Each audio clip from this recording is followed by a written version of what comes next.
Një ngjarje që ka tronditur opinionin në Greqi ka ndodhur në zonën e Kypselit. Një 64 vjeçar shqiptar, i cili prej 18 vitesh konsiderohej mik i familjes, akuzohet se ka tentuar të abuzojë me një vajzë 25 vjeçare me aftësi të kufizuara. Sipas raportimeve të mediave greke, ai nuk ishte një i panjohur. Përkundrazi, ishte pjesë e përditshmërisë së tyre. Ndihmonte familjen, bënte blerje dhe kishte fituar besimin e plotë të nënës së vajzës.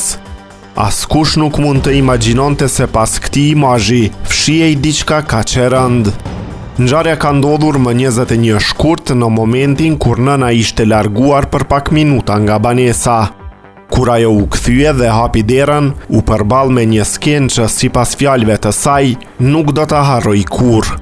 E pash mbi fëmijën tim, ka deklaruar ajo për mediat greke.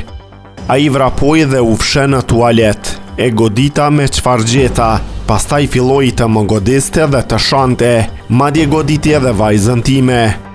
Në përpjekje për të mbrojtur vajzën, nëna reagoi me forcë duke e sulmuar me një tigan dhe duke e detyruar të largohej nga banesa. Pamjet e kamerave të sigurisë të publikuara nga mediat greke tregojnë momentin ku 64 vjeçari hyn në shtëpi duke përfituar nga mungesa e nënës. Këto pamje kanë shtuar edhe më shumë zemërimin në opinionin publik. Autoritetet greke kanë shpallur në kërkim 64 vjeçarin. Deri më tani identiteti i tij nuk është bërë publik. Nga ekspertiza mjekoligjore rezulton se nuk ka pasur abuzim seksual, por tentativa e dyshuar ka shkaktuar tronditje të madhe tek familja dhe komuniteti.